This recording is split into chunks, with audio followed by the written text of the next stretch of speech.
Scientist लोक महाराष्ट्र आणि दक्षिण भारतातून येतात. तर म्हणजे हुशारी आमची कमी आहे म्हणून आम्ही या परीक्षांमध्ये पास होऊ शकत नाही. हे विसरू नका, उत्तर प्रदेशात भगवान राम जन्म घेतले आहे, हो, भगवान कृष्ण जन्म झालेला आहे. त्याचा संबंध काय आहे परीक्षेची? मतलब उत्तर प्रदेशात अशी मतलब करू नका. आणि कृपाची एक लक्षात घ्या, मराठी माणूस कुठे देखू आला, तुम्ही देखील सांगता, आम्ही तुम्हाला मान्य करतो. हे असताना मराठी IPS ऑफिसरचे उद्गार आहेत की एक जाहिरात असते एकावर एक फ्री, त्यांच्या काळात एकावर 2 फ्री, दोन्ही कमिशनर रणजित शर्मा आणि हेमंत सिंग दोन्ही उत्तर प्रदेश, एकावर 2 फ्री. आता कोण झाले? आता कृपाशंकर नाहीये तुमच्या, आता कृपाशंकर नाही आहे, कमिशनर DG कोण झाले सांगा.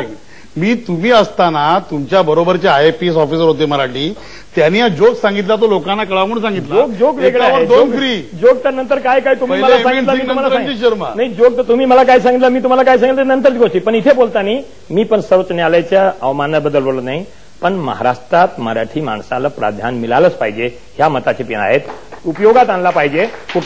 कुठला कानूनात कायद्यात बसत नसतील तर सर्वोच्च न्यायालयाची ह्याच्यावर मी काही बोलणार नाहीये, पण महाराष्ट्रात मराठी माणसाला प्राधान्य मिळालंच पाहिजे. भाषावर प्रांत रचनेची संकल्पना जेव्हा आपण अंमलात आणली त्यावेळेलाच भूमिपुत्राला न्याय मिळाला पाहिजे ही संकल्पना सुद्धा आपण मान्य केलेली आहे. त्यामुळे आपण त्या निर्णयावर जरी गेलो नसलो तरी सुद्धा सगळ्यांनी हाच आग्रह धरला पाहिजे का त्या ठिकाणच्या भूमिपुत्राला हा न्याय मिळालाच पाहिजे. सर्वपक्षीय आग्रह. त्याच्यात शिवसेना ही आघाडीवर राहील, महाराष्ट्रातील भूमिपुत्रांना न्याय मिळाला पाहिजे म्हणून. त्या माणसाला त्या राज्यातल्या माणसाला अग्रक्रम मिळाला पाहिजे आणि त्याच्या भाषेलाही अग्रक्रम मिळाला पाहिजे. 12 कोटी महाराष्ट्रीय जनतेच्या ज्या भाषिक अस्मितेचा प्रश्न आहे त्याला काहीतरी न्याय दिल्यासारखं होईल. फक्त त्यावेळेला सर्व राजकारण बाजूला सोडून सर्व पक्षांनी याला पाठिंबा द्यावा आणि त्याच्यामध्ये पॉझिटिव्हली भाग घ्यावा. त्याचबरोबर सीमा भागामध्ये गेले 60 वर्ष आमचे बांधव तडफडत आहेत. 70% लोकसंख्या असून त्यांना कानडी भाषेची सक्ती होते आहे, ते देखील वंचित राहिले. त्यांच्याकरता देखील कोणी कोरडी सहानुभूती न करता त्यात देखील काँग्रेसने पुढाकार घ्यावा असं आमचं म्हणणं आहे. त्यांचं मतदार यादीतलं नाव सुद्धा वगळण्यात आलेलं आहे. परत जवळजवळ 65,000 मराठी माणसांची नावं ही मतदार यादीतनं वगळण्यात आले. म्हणजे एक प्रकारची मराठी माणसाची चेष्टा ही स्वातंत्र्यपूर्व काळापासून या पक्षाकडनं चालू आहे. परत ते आले. मी एवढंच सांगेन आता बघा, सर्व ठिकाणी भाषावर प्रांतरचना मान्य केल्यानंतर शेवटी महाराष्ट्र आणि संयुक्त महाराष्ट्राची निर्मिती झाली. सगळ्या राज्यांना प्रांतवार जे काही रचना आहे ही मान्य केली गेली आणि शेवटी संयुक्त महाराष्ट्राची निर्मिती झाली आहे. त्यामुळे महाराष्ट्रावरती काँग्रेस जनांचा पहिल्यापासून राग आहे आणि तो आता लगेचच निवळेल असं वाटत नाही. ज्या वेळेला मुंबईतला आणि महाराष्ट्रातला मराठी माणूस यांना अब्दल खऱ्या अर्थाने घडवेल तेव्हाच मला वाटतं त्या मंडळींना जाग येणार. पण कंचनजी एवढंच मी सांगेल की आता जे चर्चा करतात, चर्चा केल्याप्रमाणे उद्या एखाद्या कंपनीमध्ये, एखादा उद्योग जगतामध्ये कुठल्या तरी नवीन कंपनी उघडली, त्या कंपनीमध्ये आपण आग्रह धरून त्यांना नोकरी मिळायला पाहिजे हे सगळे चरत असताना एखाद्या युनियननी उद्योगपती किंवा मालकाला भेटून आपलं स्वतःची सगळे करून घेतात, मागी बुद्धी सोडून देतात. अशी खूप परिस्थिती आहे. भांडतात खूप. मराठी माणसाला 80% मिळाला पाहिजे, पण त्यावेळी जेव्हा मालकशी त्यांची बसून मतलब हे होती, गुप्त समझौता म्हणतात त्याला, त्यावेळी बात सगळे विसरतात. हे कुठेतरी हे केलं पाहिजे, कारण बऱ्याचशा ठिकाणी युनियन्स आपले आहेत. यांना आमचा अनुभव अजून नाही. मी ज्या वेळेला स्थायी समितीचा अध्यक्ष होतो त्यावेळेला 100 मुलं, फक्त मराठी 100 मुलं आपण मुंबई महानगरपालिकेत लावली आणि त्यापैकी अर्धी 50 ही माझ्या प्रभारी विभागातली आहे. तुमच्यावर आरोप लावत नाही मी. त्यामुळे हे जे काही म्हणतात, मी एका कंपनीमध्ये त्यावेळेला मागे लावताना एका कंपनीमध्ये मी नोकरी केलेला आहे. एका कंपनीमध्ये आपला औषध कंपनी रोज प्रोडक्ट्स लिमिटेड नाव, मी कंपनीमध्ये नोकरी केलेला आहे आणि तिथे भरतीमध्ये असा विषय आला की त्यावेळी युनियन होती. युनियनने सांगितलं की एवढे लोक घ्यायचे. नंतर 2 दिवसानंतर त्या मालकाबरोबर बसले आणि त्यांचा समझौता झाला, आता संपला. असं होईल. मी तुमच्यावर सांगत नाही. पण असं आहे कृपाशंकरजी की हे जे तुम्ही सांगता पडद्यामागे काय काय घडतं हे काँग्रेसला कोणी सांगण्याची गरज नाही. मी हे विषयावर सांगतो. हा जो विषय आहे, तर पडद्यामागे प्रत्येक राजकीय पक्ष, त्याची भूमिका आणि त्याचे स्वार्थ हे नेहमी वेगवेगळे असतात.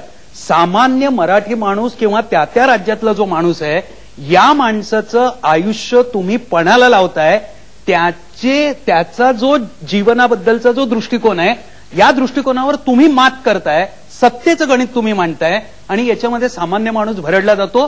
हे सर्व राज्यांमध्ये घडतं, तेच महाराष्ट्रात घडतं. नाही, म्हणून मी मला असं वाटतं की महाराष्ट्रातला कोणताही राजकीय पक्ष जो आहे, या राजकीय पक्षाने आता असा दावा करू नये की माझा जो आग्रह आहे हा आग्रह आम्ही कधीही बदललेला नाही, हे महाराष्ट्रातल्या कोणत्याही राजकीय पक्षाने म्हणू नये. आपण चुका केल्या, आपण चुका केल्या. मला असं वाटतं की शिवसेनेने महाराष्ट्रात मराठी माणसाला प्राधान्य हे कधी सोडलेलं नाही, आधी सोडलेलं नाही. बरोबर. पण त्याच वेळेला जो आता बहुसंख्य होतोय मुंबईमध्ये, त्याची री ओढण्याची काही गरज नाही, काही गरज नाही.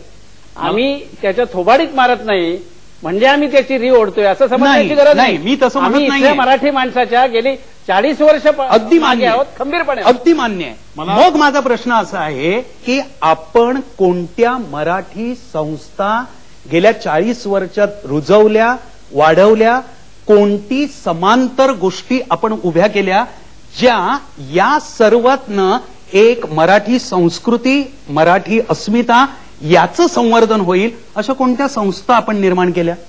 अनेक ज्या संस्था निर्माण झाल्या. मी आपल्याला मगाशीच सांगितलं की मराठी माणसांसाठी काम करणारी ज्या काही बँकिंग आहे त्याच्यामध्ये स्थानिक लोकाधिकार समिती होती, ही सगळ्या बँका, बरोबर, आमची भारतीय कामगार सेना काम करत होती, ही कामगार क्षेत्रात करत होती. त्यांच्या म्हणण्याला माझा आक्षेप नाही, पण कोणी काही केलंच नाही अशी परिस्थिती नाही. मला काय म्हणायचं, आपण मराठी माणसं जबाबदारी स्वतःवर घेणार आहोत की नाही, ही जर हे राज्य आपलं आहे, मी मगाशी देखील हा मुद्दा मांडला, जर 40 वर्ष या स्थापनेला होऊन गेलेली आहेत आणि जर आपण पुन्हा एकदा आपल्यावर अन्याय होतोय, ही ओरड करतोय, करावी लागते, तर आपणच हा विचार का करतोय, करत नाही आहोत की आपल्यावर ही वेळ का आली. आपल्याच सत्ताधाऱ्यांनी, आपले सत्ताधारी कोणी परप्रांतातून आलेले नव्हते, एखाद दुसरे जे आपण त्यांना अगदी उदारमनाने सामावून घेतलेलं आहे, म्हणजे कृपाशंकर सिंह सारख्यांना, तर आपण संपूर्ण राज्यकर्ते मराठी होते.